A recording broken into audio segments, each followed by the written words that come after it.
Halo sobat, selamat datang kembali di channel kami, channel Tren Berita. Di hari ini, berita-berita terbaru terupdate di hari ini. Jangan sampai lupa nonton, like, komen, dan subscribe-nya. Memang siapa sih dia? Ceramah Cak Nun sebut Jokowi Fir'aun tuai kontroversi.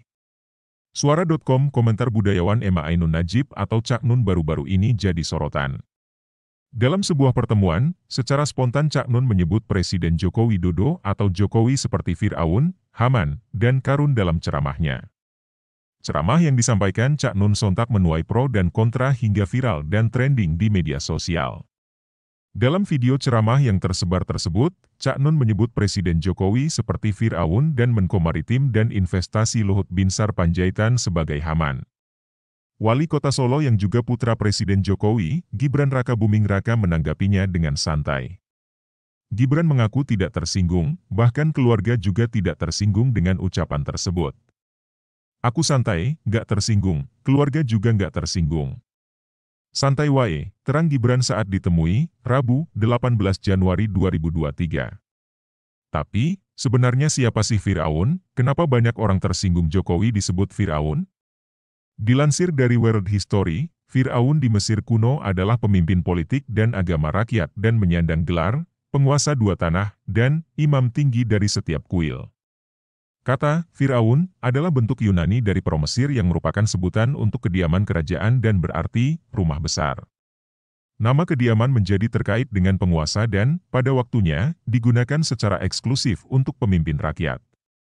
Raja awal Mesir tidak dikenal sebagai Fir'aun tetapi sebagai raja.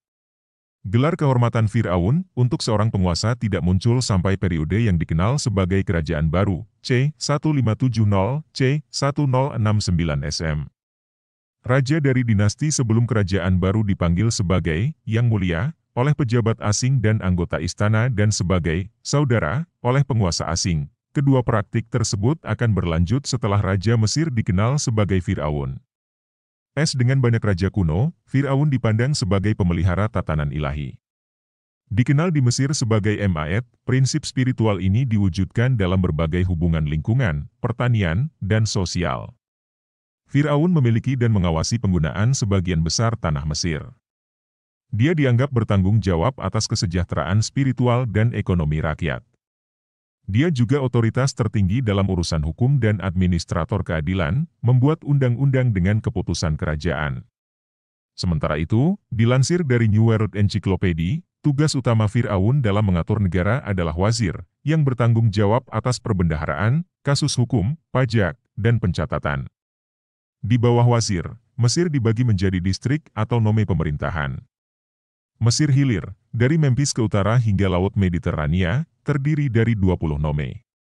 Mesir Hulu dibagi menjadi 22 nome dari Elephantine, dekat perbatasan Mesir dengan Nubia, ke selatan hilir sepanjang lembah Nil. Sama pentingnya dengan peran pemerintahan Fir'aun adalah fungsi keagamaannya. Orang Mesir melihat Fir'aun sebagai mediator antara alam para dewa dan alam manusia. Dalam kematian, Fir'aun akan menjadi satu dengan Osiris, dewa kematian, mewariskan kekuatan sucinya kepada putranya, Fir'aun baru, yang kemudian akan mewakili putra Osiris, Horus. Kekuatan para dewa dengan demikian berada di tangan Fir'aun. Dia disapa sebagai yang maha kuasa dan maha tahu, pengontrol alam dan kesuburan. Ular kobra suci yang digambarkan di mahkotanya dikatakan menyemburkan api ke arah musuh Fir'aun. Dia digambarkan dalam patung-patung monumental dengan proporsi yang sangat besar, dan kekuatan keilahiannya memungkinkan dia untuk membunuh ribuan musuh dalam pertempuran. Terima kasih telah mengunjungi channel kami, semoga bermanfaat, salam sejahtera selalu, jangan lupa like, komen dan subscribe-nya, sampai jumpa lagi di berita-berita kami.